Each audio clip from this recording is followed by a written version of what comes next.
Good morning, Truckee. Thanks for being here for the October Good Morning Truckee. My name is Raven Whittington. I'm an attorney at Porter Simon Law and the past chair of the Truckee Chamber of Commerce, and I'm your MC this morning.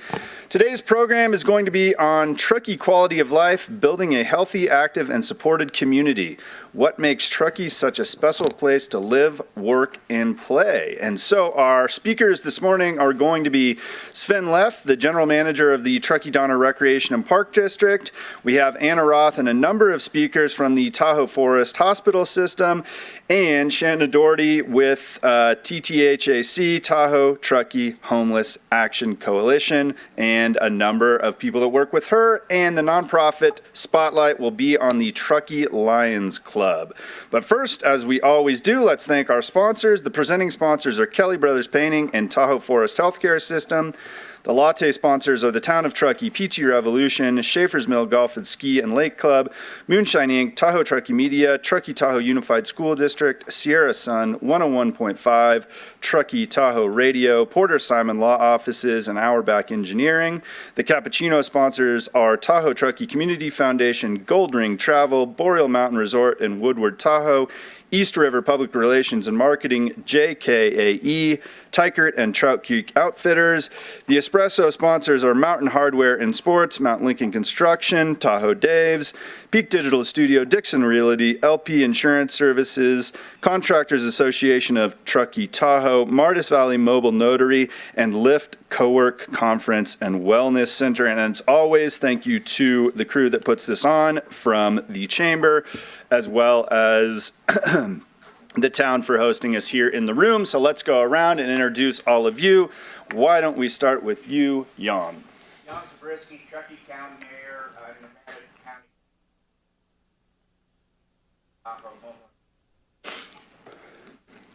Louise Zabriskie, President of the Truckee Library. Don't forget to turn your ballots in for me. There we go. Corey? Yep. Corey Caldwell, Truckee Trails Foundation.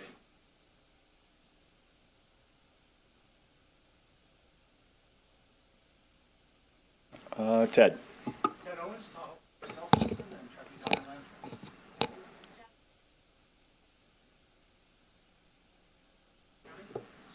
Shauna Doherty.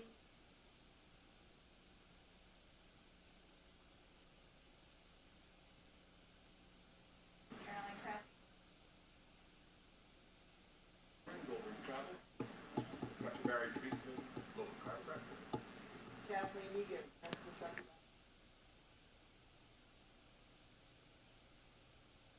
All right.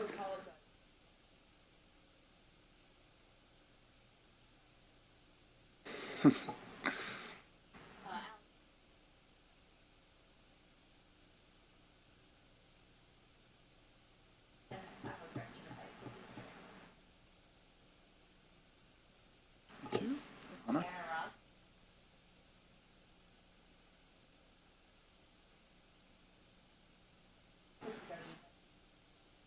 Rob Dar's with Coach. All right, let's go around the back.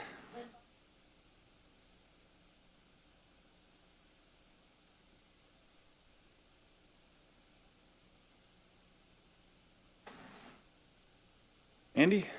Yes. Justin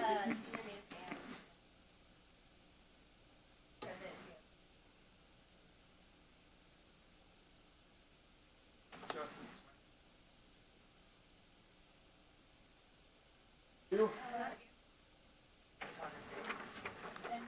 I'm Amber Burke. And Colleen Connor.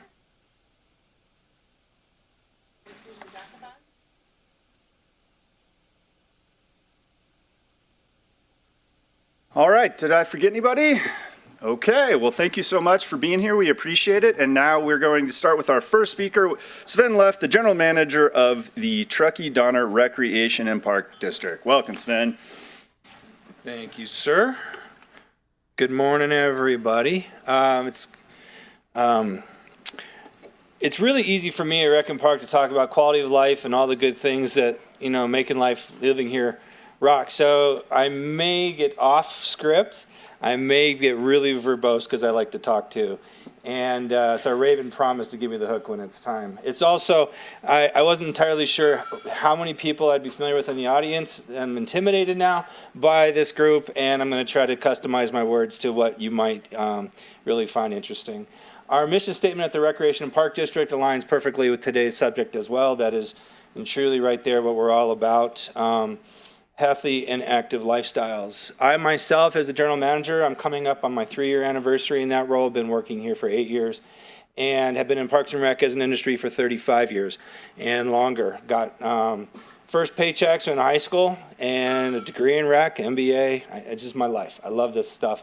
And what I find interesting about Parks and Rec as an industry, and this is true in all the places I've worked, full service or special district structures, we're kind of like the grease and the glue that keep communities together. What we do is we build communities. And in so many ways, people don't know what Rec and Parks does in their community. They don't realize that some flood, watershed space is actually maintained and mowed by Parks and Rec in some places.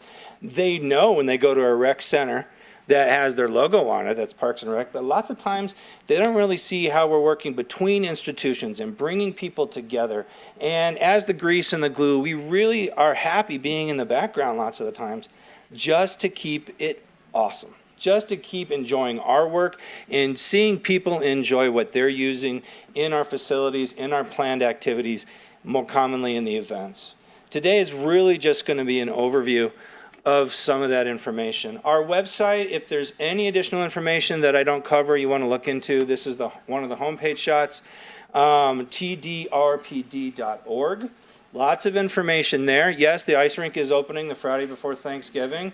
A lot of people may not know that we put that thing together every year and we take it apart. It's like Legos and stuff, but we make it happen, and it was a really nice complement to the winter season. In addition, we have an activity guide that we produce 2 or 3 times a year. It's downloadable on the website, so there's a lot more information about specific activities that I'm able to cover today. We do it both in English and Spanish, and make that available to folks. One other thing I will share with you that I don't think I'm unique in this, but I know that I brought it to our agency as an emphasis. I have grown up in San Jose and Spanish bilingual. I've always been enamored with the language and always worked on it. And I remember my time in Reno where about 40% of the community was Spanish first. And here in Truckee, at least school district enrollment is about 30%. No matter what the census tells us, our master plans have found, it's no surprise to any of you how common Spanish is in this community. And it's a very important priority for us, at least as a staff level, and where we can employ people who are bilingual in our front desk, as our lifeguards and our cashiers and our before and after school programming and stuff. We try to prioritize, and even though we don't have an incentive program or a job description that benefits any of that yet, if there's a tiebreaker between 2 equal candidates, the bilingual one is our priority. And so even our materials and trying to get our tech tools, Google has pretty good translate for our website and stuff now. We try to do a lot for that. So as far as quality of life in our community goes, there's thousands of things that we do. But I think, and maybe for this audience, what's critical is how we play a role for employers and for the workforce in our community, and maybe for your own employers. Sometimes I've been in places where economic development employers have told the Rec and Park, hey, you are the ones with the really fun bells and whistles that attract people to our town. Well, that's great. Okay, but what about childcare? That is one of the biggest niches that we provide in the Truckee Recreation and Park District. We have preschool as young as 36 months. Right now we're trying to get our extension down to 18 months. The licensing requirement is not much different from 36, but when the state changed the TK grade, and they added basically a full level of school going on there, they took a number of kids out of our preschool. They're providing care and supervision and meals through the school district now. Well, that created a capacity for us to help more families. And so we're trying to reach down. But we do preschool ages 3 year to 2K year round, including summertime. And it is licensed by the state. And then we do before and after elementary care, which will take the TK up through about 5th grade. And we do those at Truckee Elementary, Glenshire Elementary School, and at the Community Recreation Center. We have occasional activities that we do with ACMS as well. Because the rec center is a bus hub, we serve the students who are Truckee residents who are busing over to Kings Beach, busing up to Donner Summit. We are working with the schools as a very close partner in this. to provide as partners collectively for the families, which allows them to work. In COVID, this was never more evident than when the families are scrambling. How the heck do we get to work when we can't get our kids in the classes? We reopened the preschool and we reopened the school age stuff in about 5 weeks from the March 16th shutdown, in about 5 weeks. And we basically created that distance learning thing with a bunch of individual card tables more than 6 feet apart so that families could get back to work and the kids could resume their education. We think that's critical for families as employees, as members of this community, helps them with their earning potential and so forth. We also do this in the summertime. Our summer camps are massive. Our summer camps go up to 8th grade, in fact. With some of their more field trip based. But that role in serving simply for the care and the enrichment and the activities, occasionally the education, we have the snacks, so there's food and there's meals, all the healthy things that just helps families raise their children. That is one of our biggest niches, and not a lot of people recognize that, either how valuable that is or that, we're a critical place in that, and we're proud of that. Another one of the most important life skills that's out there is swimming. It's a small thing, but from 6 months old, the water adjustment, when parents are able to put a toddler in sort of a swim diaper and bring them in the water, it's critical life skill, and we're really lucky that the community backed getting into the aquatic center about 7 or 8 years ago, and we're able to do that. Now, what's really fun about swimming lessons, or the aquatics program as a progression, actually goes in the fourth bullet about teen employment. We have a ton of high school kids that we teach life and job skills to. And one of the natural progressions come from, okay, you started at swimming lessons. Now maybe you were introduced to swim team, or maybe you started going to our junior lifeguard camp. And all of a sudden, when you're 14, we could employ you as a cashier at either the beach or the pool. At 15, you're eligible for lifeguarding classes. Then you start getting also, how do you teach swimming lessons? You start to be coached by another experienced. We have kids that grow up in our system. They start with us as 14-year-old cashiers, and now they're 27-year-old full-time professionals. And so we have developed this progression of job skills and community and trying to retain our local employees, the kids, as they grow into young adults. And they really pan out as fabulous ambassadors. They're just totally interesting. We've had people go away to San Diego for graduate school and come back to work for us. Really proud of that. And now we're doing that progression both in our youth programmings for our preschool teachers and our summer camp counselors. We're just about to adopt some new job descriptions and pay scales for that, as well as in our park maintenance side, where we're working with the trades, bringing in somebody could be very green. All he's done is, or she has done, is mow or do something in their own yard. We can bring them up as a maintenance worker one and develop them in a real good progression thing. On the other side of the age spectrum, we have our retirees and stuff. And I don't want to say just seniors, because we get a lot of retirees that have the discretionary time, and we're really lucky that we get to provide the spaces for that activity. Now, the one that we're most proud of came out of COVID as well. It's called the Golden Meet and Greet.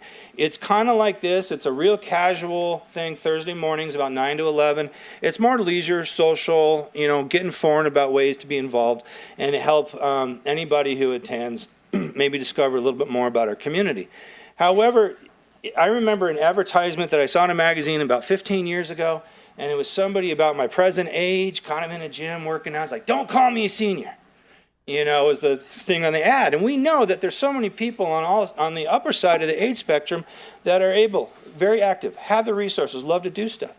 Well, we're happy that we're still able to provide the pool for exercise, water exercise classes, pickleball indoor, pickleball outdoor, the trails, the beach. There's so many things that we do as adults. Our age doesn't matter.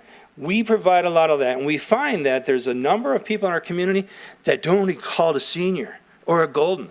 And we find another segment of our community that is very grateful that they don't have to be out there sweating the bejesus off playing pickleball, that they can just have a cup of coffee and see some friends.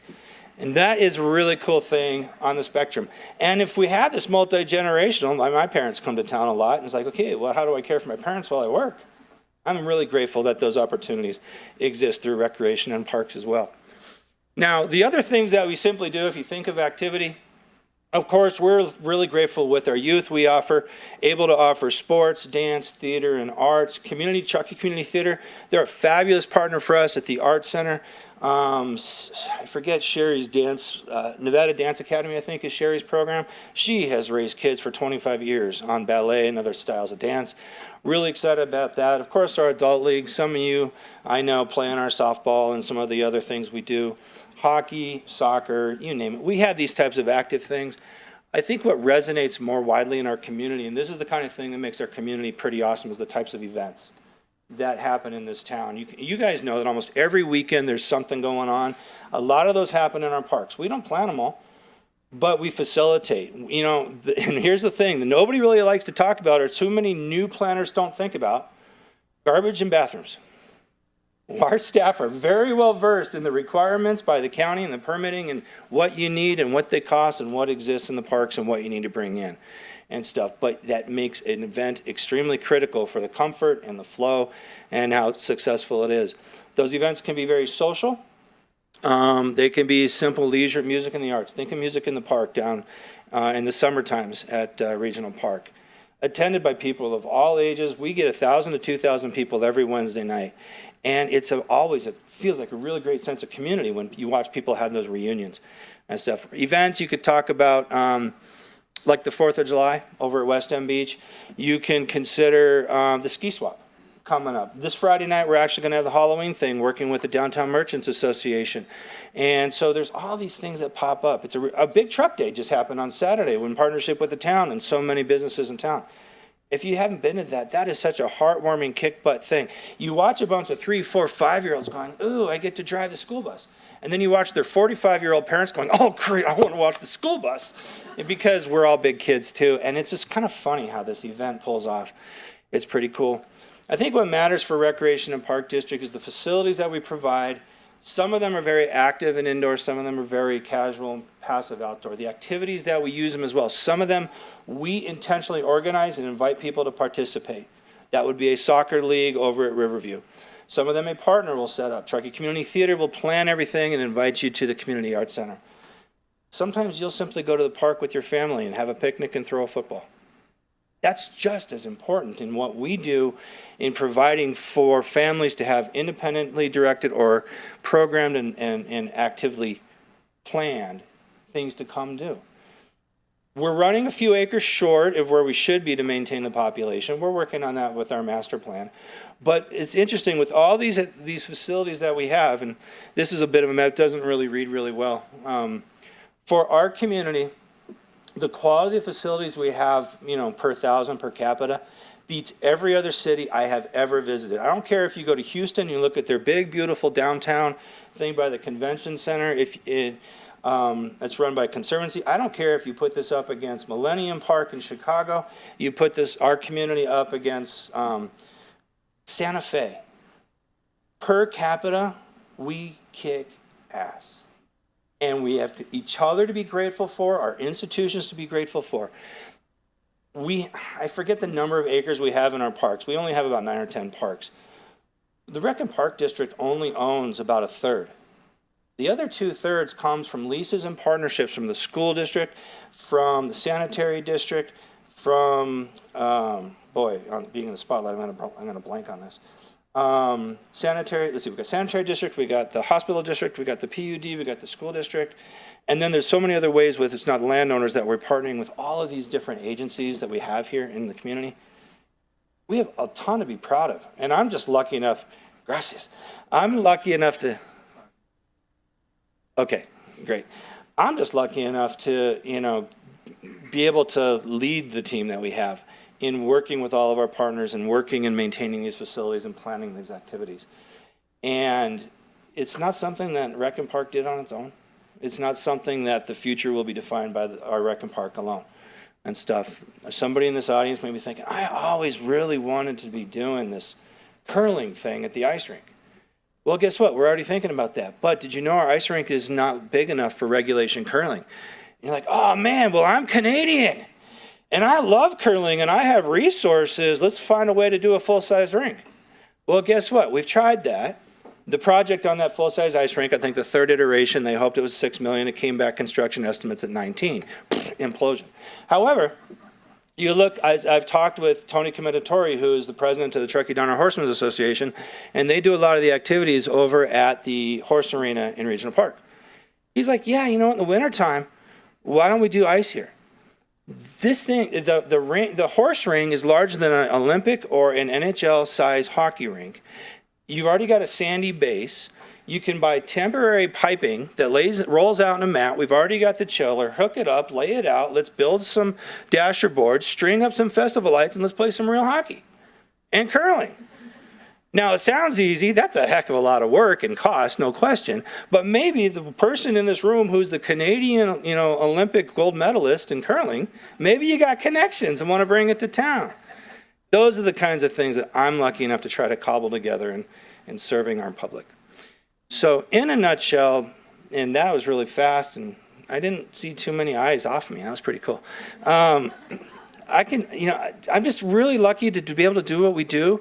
We've been evolving for 65 years, or almost 65 years, and growing. And our comprehensive master plan has been our biggest project for the current year. We've done a lot of surveying of the public. It is about, this year, it's about to come to its final piece and have some recommendations that move us forward. And once we kind of get a little bit of focus, because it's the first master plan we've done in a generation since the 80s. Once we get a little bit of clarity about how the community says, here's our priorities, then the tough work starts, action steps. What will we build and grow into and look like 10 years from now, 30 years from now? That's the work in front of us. That's the work I hope to do alongside you guys. I love working with the town, the chamber, all the districts that are involved in the room. That's the service work that we do at Rec and Park. And we think we've got a real critical role in the healthy, active, and quality of life here in town. So with that, I'll wrap it up, and I can take questions. I do apologize. I have a standing Tuesday morning, 9 o'clock, which is like my one critical weekly thing. So if you miss me, because I won't be able to hang around too late, I did bring some business cards, and I'll leave them next to the dirty dishes bin too. So with that, I can take some questions until they move me on. Yeah, questions? No questions. Oh, yes. It's there. I want it too. I mean, I had enough time in the Midwest where hockey's pretty awesome. I can't skate, but I like hockey. Yeah, and that Reno Ice facility is fabulous. I worked for Reno, Washoe County Parks 20 years ago when that stuff was a burgeoning idea, and it had fits and starts too, but they finally did it, and it's a great asset for the Reno, and they reached our Truckee Tahoe market too. Very good job. Thank you, sir. Everything you do. Thank you very much. I'm proud to serve you guys. Barry's a great partner. We see him not only at a ton of events, but he sponsors a lot and is present as well, so I want to thank him for that. And what's the schedule on the master plan, public comment? So appreciate the question, Jan. The schedule for the master plan, tomorrow morning, I will have a meeting with Design Workshop about culminated all of the input and research they've done. We're trying to anticipate a printed release for review and then a presentation to our board either at the December 11 meeting or the January 23 meeting. And then, of course, from there, there's action steps. And so it's culminating, in the weeks in front of us. So it might be approved this year. Potentially, I think it's aggressive for December 11, but they may surprise me with how much work they've cobbled together tomorrow morning.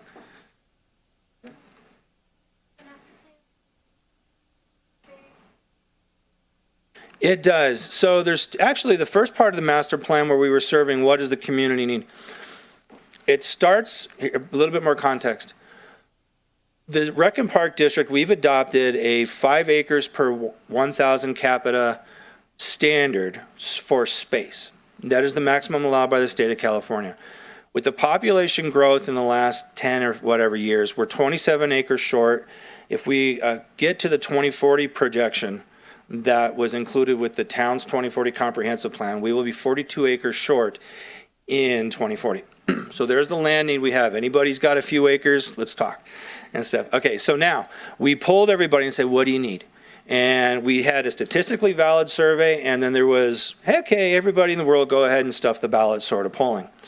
The need for athletic fields did not surprisingly rise as high as we perceive it in community piece. The community wanted skate park, pickleball, a bunch of other piece. They love the community loves the paved trails. Bless the town for taking the lead on the paved trails. The Legacy Trail and all of its connections and spurs are tremendous for transportation and recreation, which is really cool. Athletic fields ended up sort of on the fringe of the top 10. Okay, however, we know that about 3 or 4 of those higher priorities are really not in our wheelhouse. One of them was a pool, but we're not building a second pool, folks. We can't fill the current pool. Come use the current pool. So it's still there on the radar. And then we know from a maintenance side, it is one of our higher priorities because the few fields that we have already are so intensely used by the leagues and the demand, they end up having to be taken out of use for repairs too often. If we actually, on a maintenance side, can expand the amount of athletic space we have, then we can spread out the impact. We can reduce the maintenance needs. We could even be looking at an artificial turf, which would extend the seasons into like the early spring or the late fall, or go year round like they do at North Tahoe by plowing it. That's a unique niche that they serve. Or even exploring an indoor field house. That is the one that's the latest, whether it happens to be with the school district's conflicts with the state athletic laws and rules, or it's simply us dealing with this modern demand for climate-controlled spaces. Smoke, temperature, rain and snow. Our community would love to have a big indoor space where they could continue to enjoy their recreation, the team, the practices, whatever, and not be disrupted by the weather and the climates we have. So it is in there. None of it comes free, but I do expect, because from a staff maintenance side as well as a community needs side, we will have that in the adopted plan as a priority. It may end up being midterm, long-term because of cost and land, but athletic field growth will be there. That was a really long answer to a good question. I guess I was excited to talk about it. Yeah, okay, so we're out of time. You guys can reach me at the office. I'm always available to you. Or you can tackle me in the next 10 minutes. So thank you guys for inviting me. Then left. Thank you. All right, up next we have Anna Roth, the CEO and president of the Tahoe Forest Health System. Anna, welcome. And maybe somebody has to switch the slide deck.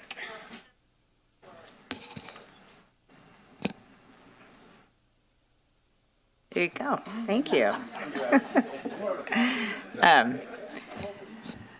Good morning. I'm Anna Roth, and I'm delighted to be here again. Actually, the last time I was here was not actually in this room, was not actually Good Morning Truckee, but it was actually to go over our community health needs assessment, which we're going to talk about today. I do want to do a shout out to Sven to say yes on the hockey, because I have to drive to South Lake Tahoe to see the Tahoe Night Monsters, and I'd love to see the local Truckee team. So thank you for all you do. We're really excited to be here today to talk about quality of life. And I think a lot of times people think about a health system, you think about the hospital. And I actually, it caught me when our board member introduced himself as a board chair of Tahoe Forest Hospital District.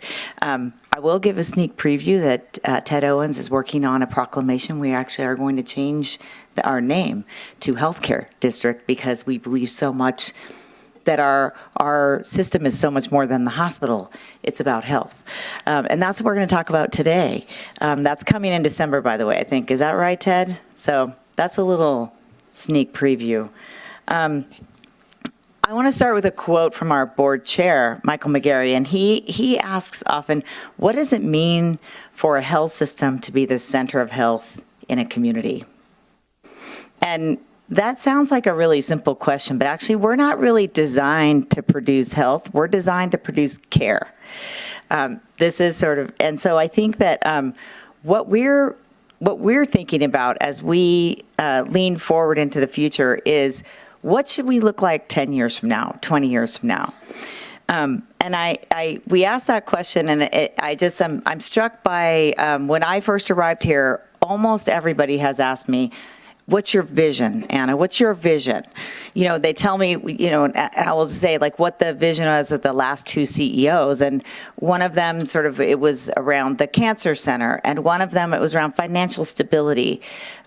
But the truth is, it isn't about my vision. It's about the community's vision, which is, again, something we're not really designed to really cull. You know, we're really designed to get in a conference room and decide on behalf of the community what they need. So it's a new skill that we're acquiring in the last sort of decade or two in healthcare, which is really how to go out and ask the community what it is they need.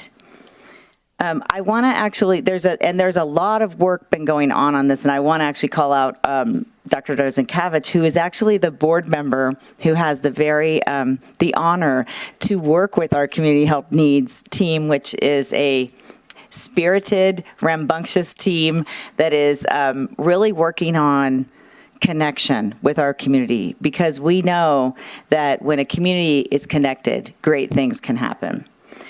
So today, we're going to talk about our community health needs assessment, and it's my privilege and honor to introduce actually Lizzie Hennessy, who is our population health analyst. She is representing a small army of people across our system and our community to talk about what really rose up for the needs of our community. And I think it's really important, because as we think about like, what is our ice rink? I mean, and actually I want to say something. We're thinking, if Sven gets that ice rink, what opportunity does that create for us? Not injuries.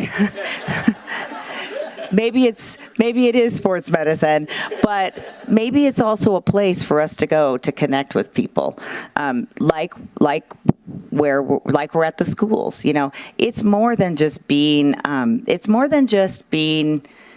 The athletic trainers being there to help with sports. I heard someone told me that the schools did a vote on who was the most trusted adult in the system, and they voted for the athletic trainer. And so what does that tell you about that connection? What does that tell you about what happens 5 years from now when there's some difficult issue? That means there's a built-in connection with the health system and an amazing ambassador. So it's more than just medicine. It's about connection. And with that, we have a lot to go over today. And I want to bring up Lizzie Hennessy, who is our population health analyst, who's been working in our system for 12 years. She lives in our community. She's been driving so much intelligence in our system and really pushing us to think about go beyond care to actually health. So with that, I'll introduce Lizzie, and I am happy to join after for any questions. Thank you. Thank you so much. Good morning. I'm going to talk for the next few minutes really about some of our needs, but rest assured this is not a data-heavy presentation. But I'm going to start off with first, why do we do a needs assessment? And I'm going to touch base a little bit on our methodology, because I want you to leave feeling assured that this is a reliable study using validated survey questions. I'm going to spend a little bit of time talking about how to access the data, because again, I'm not going over data in depth today. And we have a few different ways that you can engage with the data at your leisure. I have one slide on areas of opportunity. I could stand up here for hours and talk about the great things that we found in our needs assessment, but we aren't really going to be putting work towards those. I'm going to talk about what do we need to put our effort toward. And we have already done some prioritization. So I'm going to share some of what our community has already said they think we should be prioritizing based on the needs that we've identified. Before I move on, we had a lot of different ways to engage in this needs assessment, and beyond Tahoe Forest, Nevada County did a community health assessment recently, as did Placer County. So can I see a show of hands if you engage in any of these assessments in a focus group, in a random phone call, perhaps an internet survey with any of those three entities? Did anybody? Wonderful. Yay. Well, thank you for participating, because sometimes it really is a cold call from kind of a random person to participate. So thank you. Your voices are reflected in the needs that we are going to highlight today. CHNA is the acronym for Community Health Needs Assessment, and really it is a systematic and data-driven approach to determining the health status, behaviors, and needs of our residents throughout the Truckee North Tahoe area. The CHNA is really a tool. Ultimately, we want to identify what are areas of concern, and more importantly, how are we going to address these areas of concern and what resources are we going to put toward them. In general, health systems do needs assessments for these three reasons. We want to improve the overall health status. That means physical health status and mental health status, ultimately to elevate the overall quality of life. Along with gathering health status information, we collect an array of sociodemographic data points. And this is so that we can disaggregate the data to identify the most vulnerable populations within that specific metric. It's another way of saying we want to reduce health disparities. And please think big when we think about health disparities. It can be age, it can be zip code. There's an array of disparities that we see in the data. Ultimately, we want to increase accessibility to preventative service. And this is so that we are identifying diseases earlier, which actually reduces treatment costs, and again, elevates that overall quality of life. So in general, that's why health systems do needs assessments throughout the country. However, Tahoe Forest has more reasons for doing these. We know that the patient health experience in the patient chart is just a minor fraction of their overall health experience. And on top of that, we know not everybody is accessing care at Tahoe Forest. So by going out into the community and asking people really pointed questions or engaging them in a discussion as a focus group, we are able to get really rich data. And that rich data helps us to be responsive and show our responsibility to our community as a healthcare system of choice here. Ultimately, we gather all of this data and we develop an action plan. That's the final step of this, and I will go into that at the end. But just so you know, the ultimate next step is to really find the big findings here, collaborate with key community partners and those who want to engage with us in developing a plan, and then act on the findings.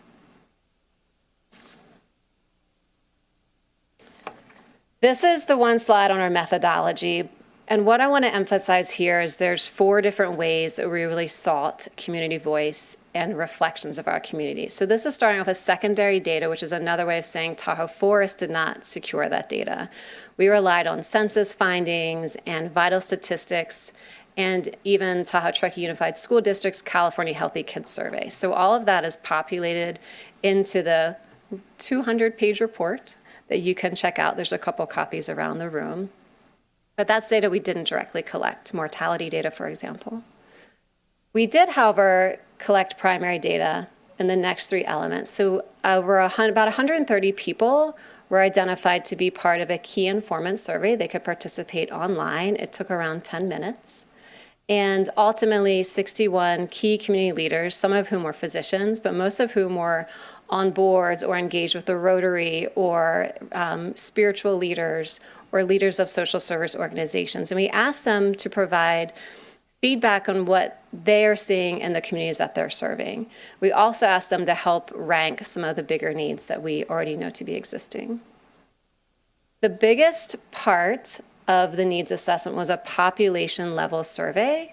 And this included over 100 survey items that we asked, ranging from cancer prevalence to screenings to loneliness to substance use behaviors and feeling supported.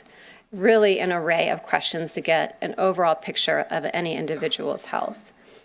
Households could be randomly selected, so I wasn't surprised to see some hands raised, to participate in this.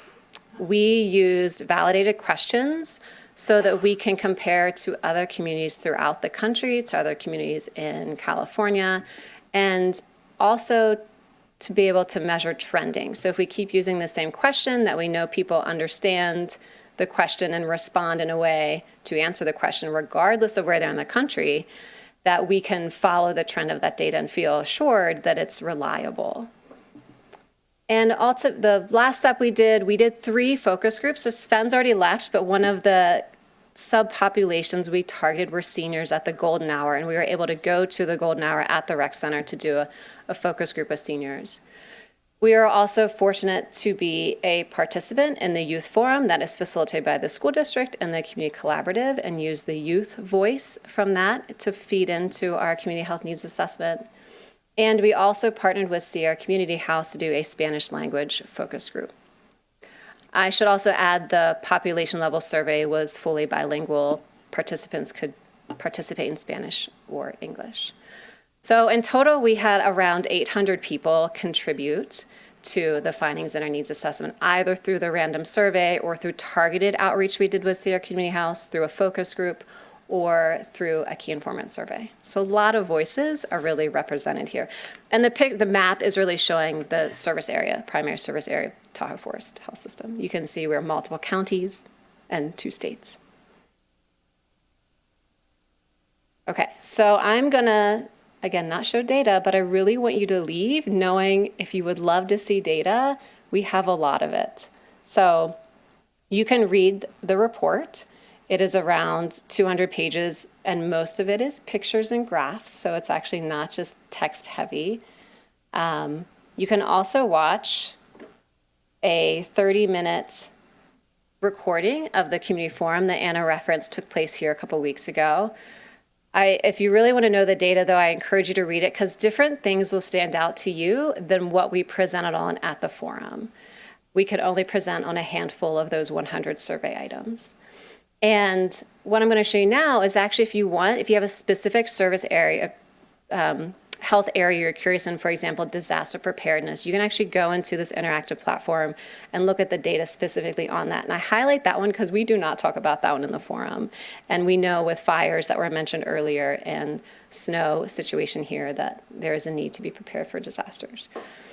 So we are on the Tahoe Forest, tfhd.com. And I'm going to show you how to get to a wonderful page called our community commitment page. So it's going to take a minute. Please stick with me. If you go under About, community commitment is really where Tahoe Forest is putting so much resources to engage with our community. If you want to learn about volunteer opportunities, you can access them through this community commitment webpage. If you want to apply for a grant or a sponsorship, you can access it through this community commitment webpage. If you would like to be involved in our Patient Family Advisory Council, you can access them here. So we're trying to really gauge people and get them engaged through this website. There's metrics on here that we're following as a community health department as well. And for those who are very interested, we have all of our needs assessments. So if you get to the community commitment webpage and you go under community health, which is the department, all of our needs assessments are here.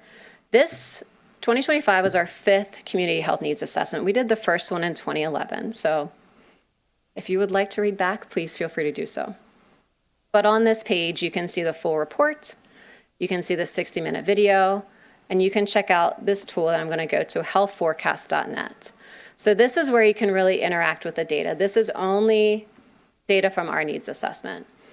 And this is breaking down, for example, it's starting with no leisure time activity, binge drinking, et cetera. That just highlights a few. But if you click on all these, it uses really easy icons to understand how we rank related to other areas such as the state or nationwide. So basically what this is showing is the green is the Tahoe Forest primary service area shown in that map. For example, linguistically isolated population, we are better than the state of California, so it's a sun. We are similar to Nevada, so it's cloudy. So really easy icons to use. What I like about this is if we were to show this and we were to interpret linguistically isolated populations, people would understand that without having to describe in words what does the sun mean. People can understand that icon. So I wanted to highlight one that just to give you an example. So let's say we look at oral health in here. And again, you can search for so many different things. But I want you to interpret this. So this is a graph talking about dental health insurance coverage. And this is one example of how the data is broken down. So this is one of our needs, and that our primary service area has lower dental insurance coverage compared to the United States. This is your only data part of the day. I ultimately want you to leave knowing where to go to get to healthforecast.net and knowing that if it's a sun, it means we are better than whatever the sun is reflecting the US or state. If it's a cloud, it's worse. There's actually a storm cloud as well, and that means we're really not doing so well. Any questions on how to access the data? Okay, I'm going to go back to the slides though. I may need help, Tricia. Oh, I got it. Okay. 5 more minutes. Okay, so this is the, Make it. Go ahead. so if you summarize all of the findings, these are our 5 biggest areas of opportunity. And some of the bullets are actually specific quantitative data elements, so numbers that we can measure. So one of the buckets is access to care, preventive health. We saw a really big decrease in access to preventive health in 2021, as you can imagine. And oral health, as I just showed, continues to be a need. So having a primary care provider, routine checkups is a visit with a medical provider or a dentist. Skin cancer prevalence, we actually have prevalence of skin cancer in our community is higher than other types of cancer. This is self-reporting, having had cancer. And a stroke is another metric. The second bucket is really overall mental health. And collectively, so many organizations in this room have really worked hard to address mental health. And I really feel we see that in the data. I can only imagine the increase had we not been putting effort toward this. Mental health continues to be a need. There is a big bucket of health-related social needs. This is another way of saying basic needs or social drivers of health or social determinants of health. You can see them listed. They're not exactly things that you think of going to the doctor for, but these are things that help you ultimately get health care in the broad definition of health care. So food insecurity, we know the school district does a lot with child nutrition. Housing, this is the room to know that housing continues to be a need. Transportation, health literacy, caregiving is a newer one that really starting to come up as a big opportunity. And then the last bucket is substance use. So some specific metrics are poisoning and drug overdose, and then youth substance use. I'm happy to share that youth mental health has improved based on the California Healthy Kids Survey from last spring with the school district. However, youth substance use continues to be a need, and we can see that really in the numbers and the increase in use. This is summarizing out of 16 healthcare topics, what is our community saying we should be putting our effort toward? And largely you're seeing substance use throughout this, social determinants of health, again, housing and food insecurity, mental health, access to healthcare, and oral health and chronic conditions kind of pop in and pop out. So different groups will say oral health, different groups will say chronic conditions. Key informants were those individuals I mentioned earlier who we invited specifically to provide their insights to the needs assessment as part of the needs assessment. The community forum was in this room a couple weeks ago. We asked people to rank out of these 16 healthcare topics, which ones have the greatest severity and scope, along with ranking our ability to impact. So when we think of those two things together, mental health, food insecurity, substance use, you can see them there. That's how they ranked by far. I mean, so much higher. The following day, we went to the Lions Club Health Fair, my colleague and I, and they just did a really simple 3-dot activity. I'm sure a lot of you in here have done this. Every person who walked into the health fair was invited to participate, was given 3 dots. They could put all 3 dots on any one area if they felt that is the area we should be working on, or they could put 1 dot on 3 different areas. But the ranking is like this. And what I like about this slide is it's 3 really different groups in our community that we're targeting. One are people accessing free healthcare services. One are people we already know to be leaders. And the other are those who had a really in-depth presentation for 60 minutes on really numbers. But there's patterns here that we see. Okay, so next steps with my 2 minutes. We take all this data, we develop an action plan that will be finalized by June 30th, 2026. We are also aligning with Tahoe Forest Health System's strategic plan. We want to be aligned and leverage resources wherever we can. And then I'm actually on the steering committee for the Nevada County Community Health Assessment, and the Placer County Partners for Public Health is their term. But there will be ongoing collaboration with those. We see similar needs, but in full transparency, they are not exactly the same because we're a portion of both those counties, and our needs tend to be a little bit different. It's just a little nuanced. If you would like engagement in being on a task force for the Community Health Improvement Plan, my email is up there, ehennessy@tfhd.com, or even easier to remember, communityhealth@tfhd.com will also get to me. I am happy to answer any questions. Any questions? Yeah. Did you look at telemedicine? Was there much demand from the community about increasing the ability to communicate with all?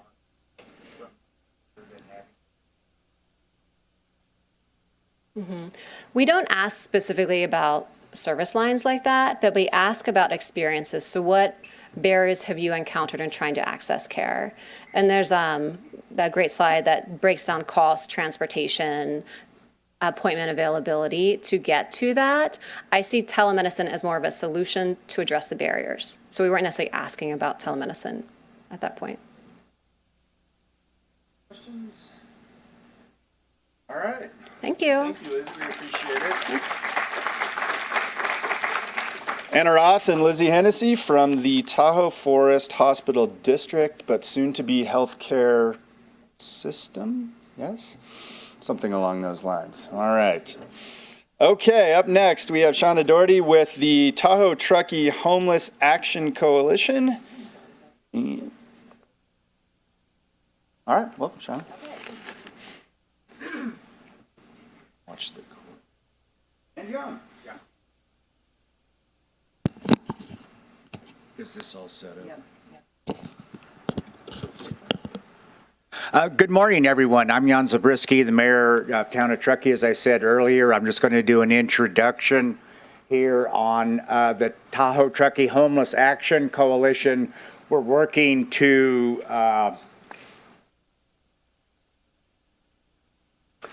end homelessness, and the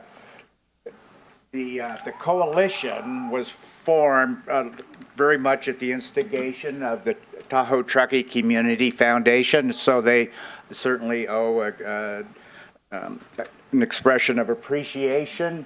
There are 3 co-chairs on the coalition. I'm one, then a co-chair is Ted Owens with the Tahoe Forest Hospital Future Health Care District, and then is Cindy Basso here. Cindy Basso is the 3rd co-chair, and she is the head of a local nonprofit, a religious nonprofit.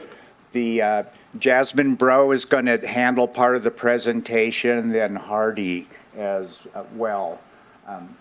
So we're a regional coalition. That means it's North Tahoe and the Truckee area. And there's 11 of us. 11 organizations are represented. So the town, Placer County, Nevada County, and then the hospital district, as I mentioned, the Community Foundation, Chamber of Commerce, the library, United for Action, and North Tahoe Truckee Homeless Services. I mentioned Cindy Basso. She is with Fellowship of Compassion. We have a roadmap. We spent 18 months as a slightly separate group developing a homeless action plan, and now the coalition is attempting to implement that plan. The action plan was accepted by the town council, the Homeless Resources Council of the Sierras, Nevada County, and Placer County over the course of the first 6 months of 2025. We want to end homelessness within 5 years. That's an ambitious goal, but already we have near-term goals, which you're going to hear about in just a minute.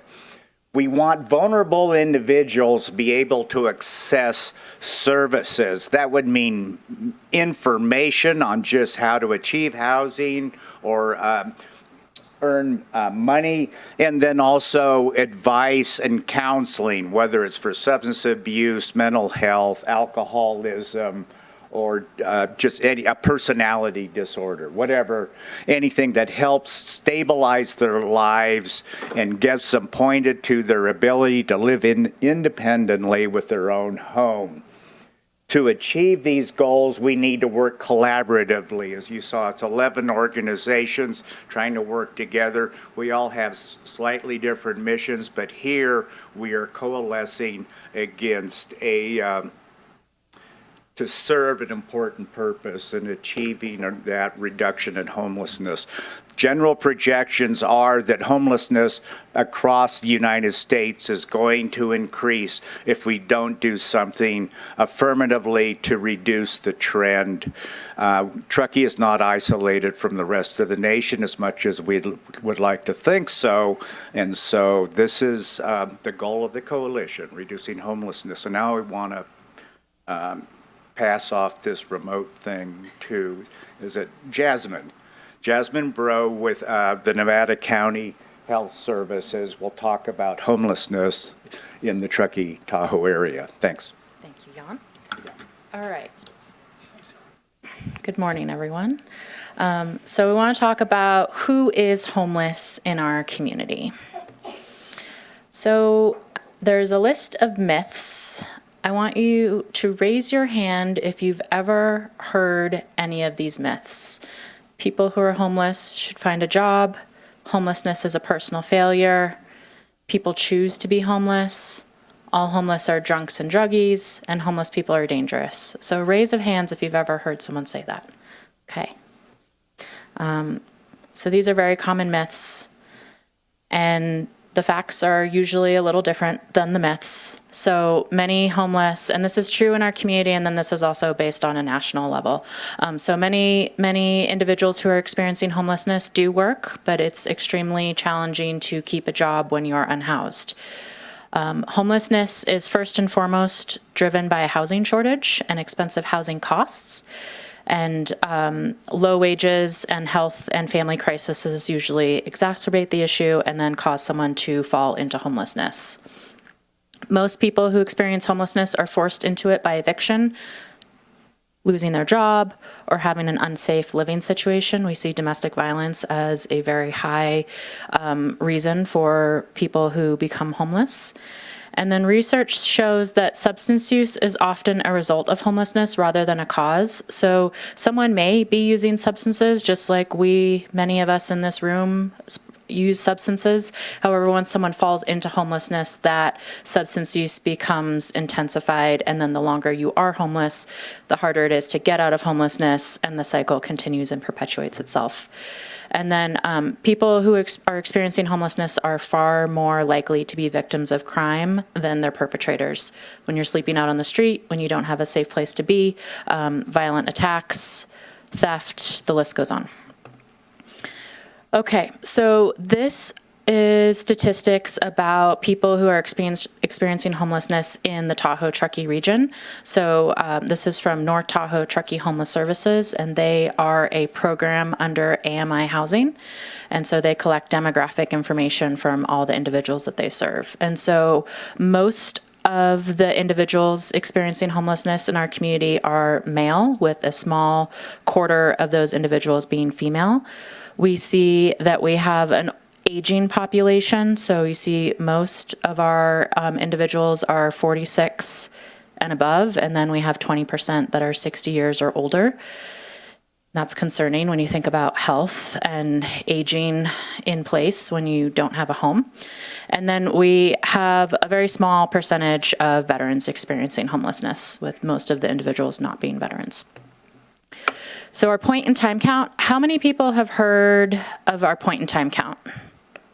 Wow, nice. Okay. So every year there is a date set by HUD in January where all communities across the nation go out and count the number of homelessness in their community. So you're looking at unsheltered individuals that are sleeping on the street, placed for non-human habitation like a bus stop or a dilapidated home that doesn't have access to sewage and running water and heat. And then we also look at our shelters. So in our region, we have Sierra Community House is our only current shelter, and that's specific for domestic violence. And then over the years, we have had our emergency warming shelter, and so that would also count as a shelter. And so you can see that our numbers have gone up, they've gone way up, and then they've gone down a little bit. And so you see in 2022 to 2024 is kind of the biggest jump in numbers. So we all remember COVID, and that brought a variety of challenges and opportunities, including a lot of additional funds. And so Sierra Community House in particular had received a lot of additional funding through the COVID funds, and they were able to house an increased number of individuals through their domestic violence programs. And so you see that number go up to 88. In 2003, and then it goes down to 52 in 2004. And then we also, during that time, also had a lot of units open up. Specifically in Truckee, we had 200 affordable housing units open up. And so there was a real opportunity for people to end their homelessness. And I believe that's why you see the drop go down a little bit in 2024. And then we have our numbers for 2025, but I don't remember what they are off the top of my head. Okay, and then we have kind of a snapshot in time of people that are using our services currently. So AMI Housing runs a meal distribution program out of the Joseph Center, the Nevada County office in Truckee, and then they also have a homeless outreach worker. And so through that, you can see that we've had over 1,000 meals distributed to our community. This is from 2024 to 2025. And then 116 people received lunches. 6 people were provided with emergency hotel vouchers. 42 individuals were helped with transportation. That's out of the area. So individuals that maybe had a connection to a family member or a friend or another housing opportunity, or maybe they were interested in accessing shelter in the western portion of the county or in their county of residence. And so they were assisted with relocating out of the area to those housing options. And then 49 housing applications were submitted, and 41 were offered ongoing case management and services. And I believe, and then 16 of those individuals were moved into housing and were able to end their homelessness. Okay, Hardy?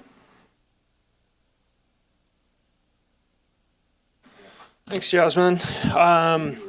Yeah, so I get the honor of talking about the solution set. And what we're trying to do with THAC, our coalition. How many people here have heard of THAC, Truckee Tahoe Homes? Oh, everybody. Okay, great. Just real quick, I'm going to go a little off script. So the county core services, or the county's kind of role in THAC, has changed along with the town and the hospital. And I think in the circles that I run in, talking to the other 58 counties and also counties across the nation, it's really become apparent to me that the only way to truly solve it is to have a unified community behind a support system to handle this population. And that means the hospital system, the town, the county, nonprofit, faith-based community, everybody together. So the county's kind of focuses in some of these areas like food insecurity, justice involvement, support for people involved in the court system, public health, behavioral health, substance use disorder, mental health. We also have a huge role in supporting our local healthcare system. So I'm glad that Tahoe Forest Health Systems is here to talk about their integration with us. I think in COVID, we saw these really tight partnerships between healthcare, county behavioral, and public health departments kind of come together to support our community. So that's going to continue on through our work with this navigation center. So THAC's been operating for a while. This is what we've come up with through multiple iterations and multiple kind of public outreach events. There's also some additional public outreach that we'll talk about in a minute. But so what is a navigation center model? It's essentially this one-stop support model, combines interim beds, so a place for somebody to sleep for extended periods of time, with day services and case management. It focuses on stabilizing the population first. So we talked about getting them clothed, fed, get them connected to mental health professionals or substance use disorder counselors and things like that. It's a coordinated model, so it links all of these supportive elements together and offers them a place to go. It is a one-year test and kind of tailor the model how we need it to fit our local needs. So the funding we're talking about is strictly for the 25-26 year. Essentially, if we open in 26, though, it'll go almost until the end of the year. So the gaps we're working on, where we're starting is on the left-hand side, so navigation and interim housing beds. And you want to work people through the system, obviously, to the affordable housing component that we talked about. Jasmine showed you the graph where it started going downhill. We're going to have an opportunity coming up with Pacific Crest Commons to offer 10 more supportive beds, so we're going to see that graph again decrease. I do try and, in the circles that I kind of hang around, we try and be careful to say that we're going to, quote, solve homelessness. In history, it's kind of proven that functional zero is a closer metric to understand and to work with, and that's in the veteran population in Nevada County. We've had a lot of success in getting to what's called functional zero, which is the bulk of the people that want to be served and want to get out of the system and want to be undercover are helped. They're helped into that supportive housing piece and then on to affordable housing. There will be some number of our community members, our friends and neighbors, that will not take assistance, will not be helped, or will not want help from others. And so we have to realize that there is an inflow of people coming in that drive that curve. So this is essentially what we're trying to do, is we're trying to always get people toward housing. So what have we come up with? And basically, this was a lot of arm wrestling and a lot of really tough discussions. You probably read about some of them in your local newspaper and seen them or heard them or been part of them. I really want to commend the people in this room and also the people outside this room. Cindy Bosso's not here, but she's one of the absolute advocates for this process. She's been volunteering her time, her effort, her connections, her intellectual capital to bring this to happen. So a lot of people not here today have proven that this is, hopefully the best path forward. So 1235 Deerfield Drive, it's behind Taco Bell. It's the old Sierra Sun building, if anybody knows that, between Chevron and Taco Bell there. The estimated cost for 1 year of operation is $1.2 million. The funding partners, including Nevada County, the town, the hospital system, and Placer County, essentially are going to hopefully get close to that figure. We're going to need to bridge that with some funds, and we're talking to other local nonprofit and nonprofit-based groups to try and bring together some funding for that, to bring the final funding together and bridge it over. So the number served total is 16.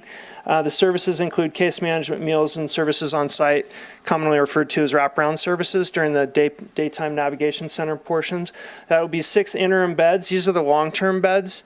And then we're going to have 10 congregate shelter beds. Shelter beds are essentially what we refer to as the warming shelter, what we've had in the past with Kathy Foley, Church of the Mountains, etc. So the funding requests that have gone forward, I was with my colleagues on the board last Tuesday. We were in closed session talking about negotiations for all kinds of elements related to this project. So I'm optimistic that they're going to support this. I think the Western County contingent of leadership is very supportive of East County and has proven that they're ready to step up and help fund it and assist the town, the hospital, and others in making it happen. So the rest of these organizations will meet on Tuesday. The Board of Supervisors will meet here in the morning. Town Council will meet in the afternoon. And then Town Council and the hospital have a joint jurisdictional meeting happening here as well. So please come, share your support. If this is a topic that you're concerned about, come to the Board of Supervisors meeting and tell my colleagues how much it means to you that they help. And the same at the Town Council and the joint jurisdictional meeting as well. Civic Crest Commons, everybody's seen that. I was kind of amazed. I think it was standing at the grocery store one day. I was like, oh, cool, they leveled it. And then like 2 weeks later, there were buildings. And I don't know if you've had a chance to tour it, but it's really cool construction.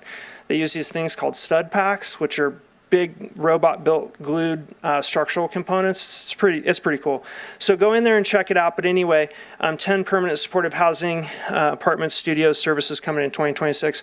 I will mention there's been a lot of conversation in our community about some of the housing units and how the people and the populations within those areas are supported, both by county, by town law enforcement staff. I can tell you that the conversations I'm having really are focused on providing support for that population, but also letting developers know that if you choose to take those tax credits and if you choose to help with these types of supportive units, you need to come with in-house management that understands the needs of that population and can relate to the service providers like the county and the town. So we need help in meeting that population in a certain place when they build these units. So we are talking about that. It has not been lost, has not been forgotten on what happened in the artist lofts. Is this you, Shauna? Shauna's taking over. Okay.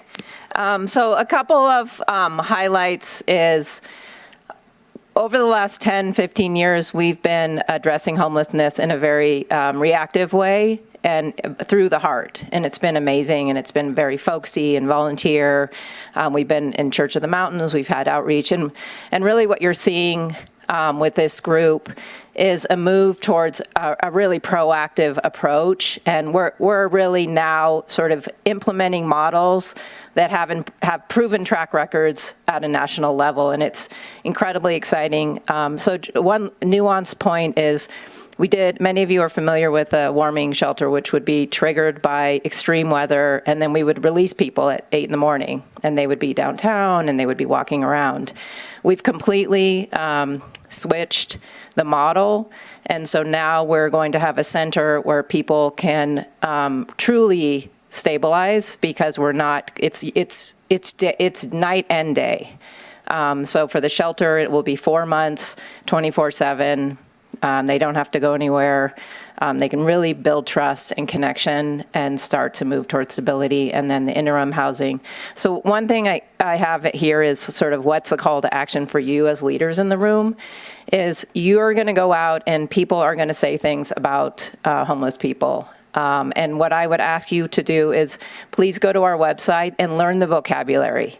That's the hardest thing is what is a navigation center? We're moving away from the word shelter and warming shelter, winter shelter, and we're talking more about a center where people can go and get services and housing based on where they're at. Interim housing is going to be cubbies where people can stay while they'll have their individual space. And then we have a shelter, which is within the navigation center.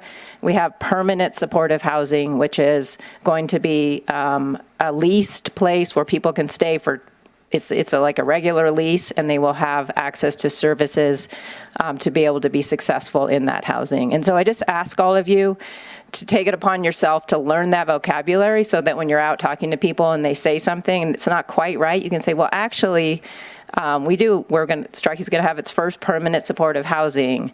And for people that need services, we have this model of a center. I also wanted to mention that last week, Jasmine and I went out and walked the neighborhood to talk to businesses and the residents in the townhomes behind this location. And truly, it was, A, it's surprising that people were home, and B, that they were excited that we knocked on their door and they had been following it. And two people have emailed me to say, where can I send the letter to support this? We know there's homeless people. We see them at the bus stop. Please do this and don't do a half-assed job. That's what one woman said. She said, just please do it and please don't do a half-assed job. Make a really good center. So we are doing the outreach and we've heard some great things. So please go to our website, sign up for our newsletter, and then you'll be noticed. This room is going to, like Hardy mentioned, we're going to have 3 elected boards in this room next Tuesday, making decisions about $1.2 million. So hearing from you through comments or showing up is really, really appreciated. Thanks. All right, thanks, Jan, Jasmine, Shauna, and Hardy. Do we have any questions? No questions. Thank you for all the work you do. Just remind me of a story. I practice ER medicine in Reno, and it just reminded me of a case yesterday that a gentleman came to the ER with a suitcase and complained of constipation and pooped in 4 days. Emergency case. And so, you could tell that he definitely was homeless. He came in, gave him some medicine. I let him sleep for 4 hours. We had 30 people in the waiting room. And then as soon as we said, hey, we have to go and move forward, the next step he said, I'm suicidal. He knew the game. This is how it's played in the emergency room, where patients come in, they don't have resources, and then they are trying to get a place. And through our case manager and through our social worker, we were able to get him food, we were able to get him to a shelter, and he then pretty much said, I'm no longer suicidal. So this works out. I just want to make a comment. So thank you for doing this, because people who struggle they're just trying to find a way to get housing, trying to get a way to get help. So they will use the ER, they will use the police department, they will use resources which we know don't help. As a physician, it doesn't feel good because you're not truly. So thank you for doing the hard work, because it is truly hard work. So. Great, yeah, thank you. Yes. Yeah, this is towards how the process.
Great. And Shauna has something Yeah. to say as well. So so I loved your question, and you're absolutely right. So this coalition stands ready to address the whole spectrum of things. We're really, really focused on this navigation center. I don't know if it was mentioned, we're trying to open it in 60 days. Like, we're trying to get this thing, we're working on it day to day. So we're trying, that's our number one focus, but afterwards, we really can back out a little bit and start to work on the whole spectrum of that continuum that we showed on the slide, which is, are we setting people up for success when they get to those places, and we start to address sort of the gaps in our whole system? So we know about that, and we'd love to get back to that as soon as we get this navigation center up and going. All right, we are going to move on to our nonprofit spotlight. So a 5-minute presentation from James and Maria with the Truckee Lions Club. Come on up. Or they're not here. Yeah.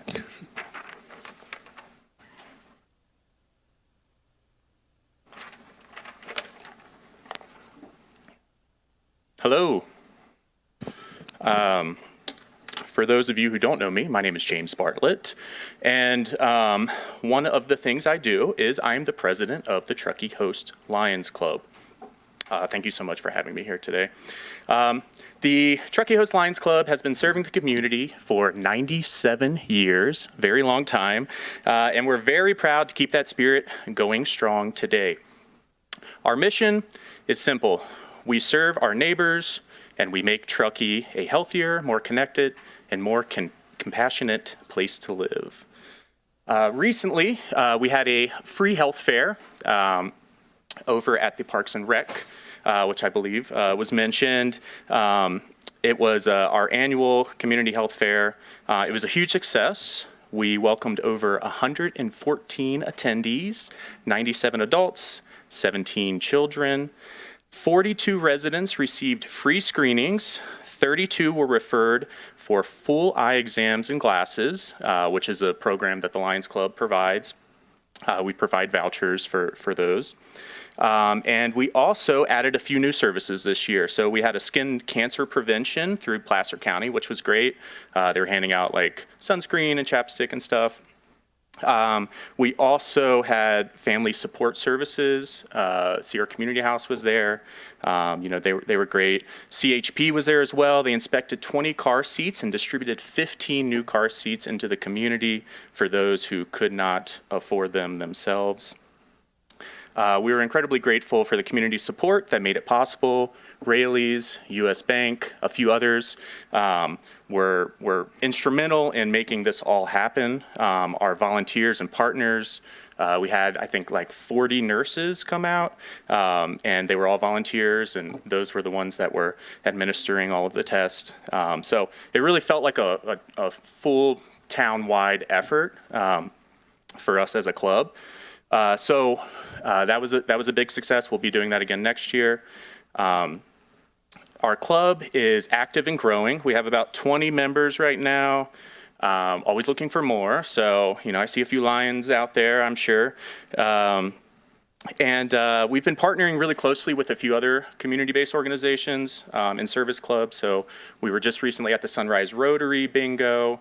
We're going to be working with the Parks and Recs Department on their Not Your Grandma's Bingo in January. So, just kind of staying out in the community, letting people know that we're here to help. And, if you guys have an event or anything like that, we're more than welcome to come volunteer for it. These partnerships have allowed us to expand our reach and find new volunteers and new members. So we actually just added 2 new members to our club, so we're incredibly excited about that. We have a few long-standing vision programs that we will keep going. I mentioned the free vouchers for the eyeglasses and eye exams. We also have youth programs. So a lot of clubs come to us, like the wrestling club. There was like a rafting club that came to us earlier, and we try to support them as much as possible. We also do things like computers for kids. So just trying to help as many people as we possibly can. let's see, a few things we got coming up. We'll be at Halloween in the Park, passing out candy this Friday, so look for us. I mentioned Not Your Grandma's Bingo, which is a huge fundraiser for us because we do get to keep the proceeds of the bar. So come out, drink. It will support your community. In March, we will be having our 13th annual St. Patty's Day dinner. It's typically at the Art Community Place on Church Street. And that's where it'll be again this year or next year, sorry. You know, that's always a lot of fun. We're going to try to change it up a little bit this year and maybe incorporate some games or something. So we'll see how that goes. We also just bought, what was it? I think $600 in gift cards for our local seniors. So we're going to be distributing those out over at the senior apartments for Christmas. Future of the club, you know, our goal is to keep growing as much as possible, not just in numbers, but in impact. We're always looking for new members and new lines to come help us roar as loud as possible. You know, if you're looking for a meaningful way to give back to the community, feel free to come join us at one of our meetings. Dinner is on us. We meet the first Tuesday of the month at Jack's at the Tracks at 6 o'clock. So feel free to come out. Thanks so much for your time this morning. Together we serve, and together we can make Truckee great.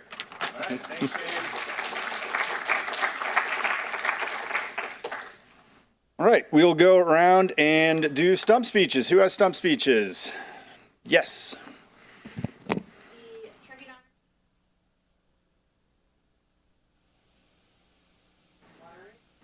Water rates have changed some interest in the community recently.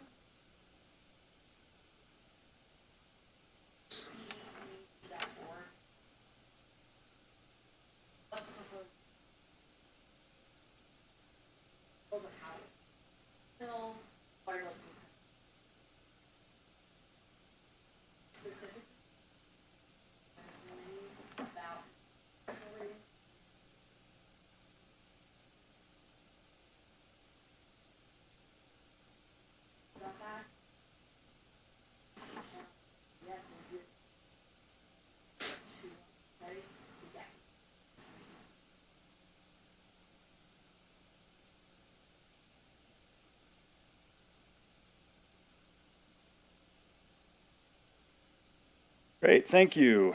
Anybody else? Stump speeches. Hardy. I just come into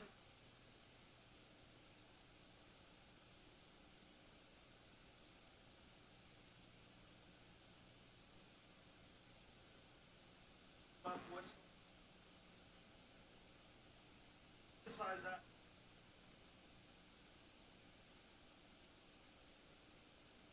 Have that opportunity, please.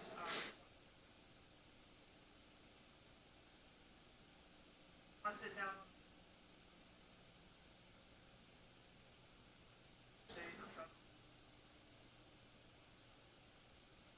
Great. Yes, James.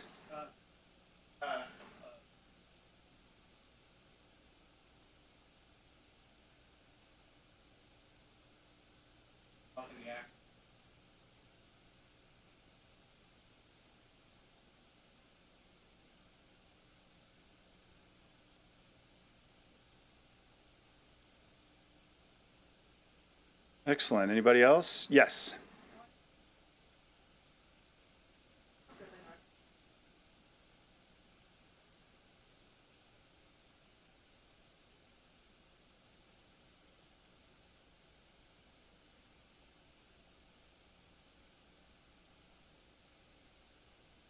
All right. Anybody else?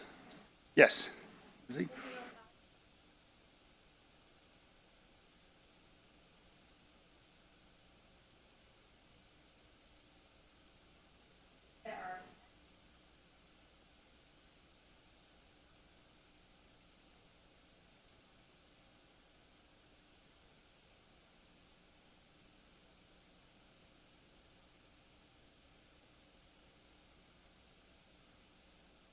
Okay, I've got one. Yes, after you. Go ahead. Hi, my name is Amber Bethlehem Sauce. I am doing, it's $30 you will get.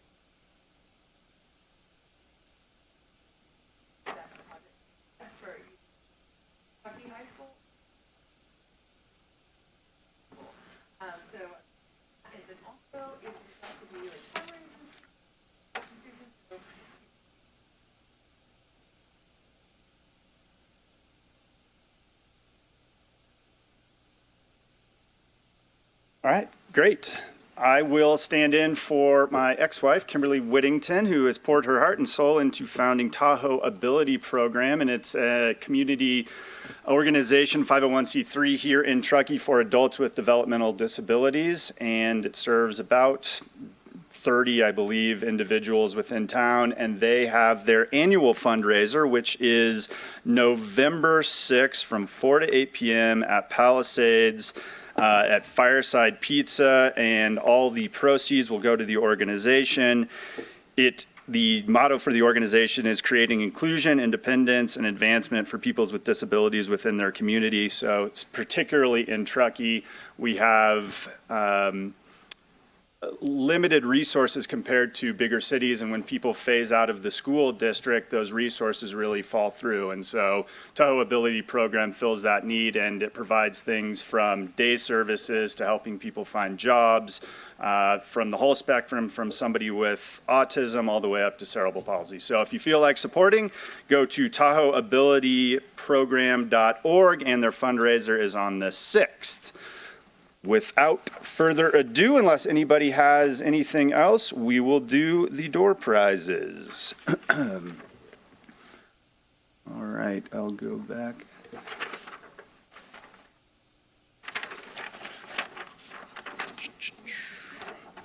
Okay, our first is a return ticket to Good Morning Truckee, which will go to Erica.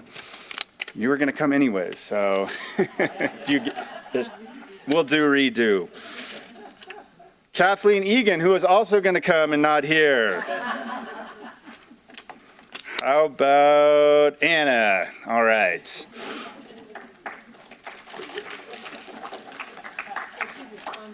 That's true. She's a sponsor. You want to give? Okay. Rob, how about you? There you go. Everybody's so supportive. We can't give these away. You're all going to be here. Okay. A Truckee t-shirt. What do we have here? Okay. Yeah, for the youth. All right, Jenny, this is going to you.